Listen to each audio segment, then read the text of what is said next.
Jean-Pierre Duluc, correspondant local de presse pour la Dépêche et la Nouvelle République.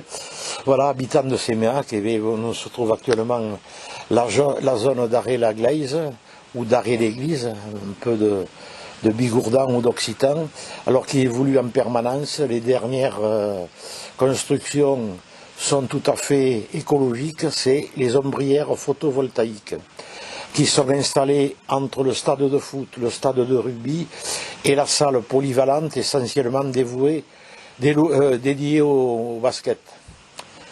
Mais il y a également la gym volontaire. Et ici où nous sommes, la maison des associations, et où il y a le comité des fêtes des Padouins, le FAPS, la banda Les Bambolaires. À côté, nous avons le local de l'accordéon club Georges Gray. Et ici, c'est la salle Marie-Aline Lanus, une ancienne conseillère municipale, qui gère également dans ce lieu l'Amicale des Arts, l'association des aînés clairotonnes et le Séméac Olympique, association ludique séméacaise.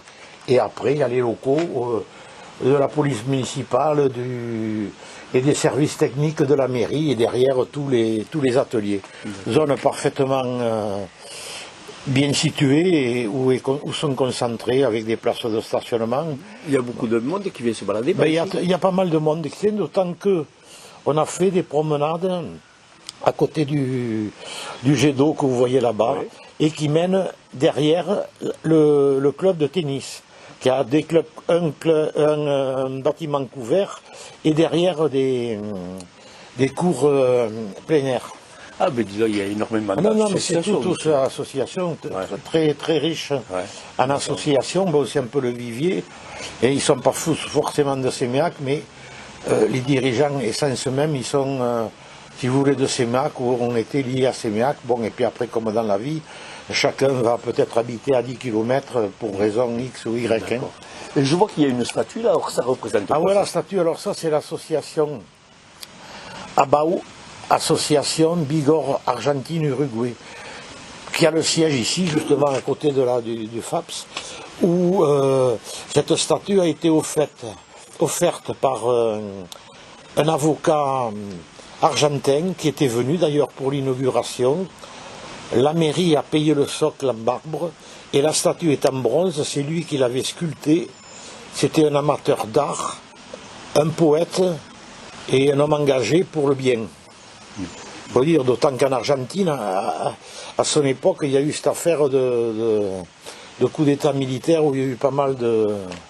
Et donc l'association étant ici, il a voulu marquer le coup entre ici et un patelin à côté de l'Annemezan, où il y a une autre statue différente, mais qui est de son œuvre.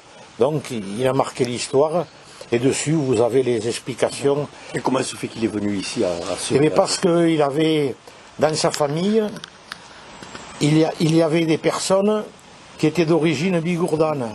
Là j'allais y venir, notre contrée ici a envoyé beaucoup de gens qui travaillaient principalement dans l'agriculture, l'élevage et notamment les éleveurs de brebis ou les bergers, travaillaient en Argentine. Certains y sont restés, d'autres... D'accord. Voilà.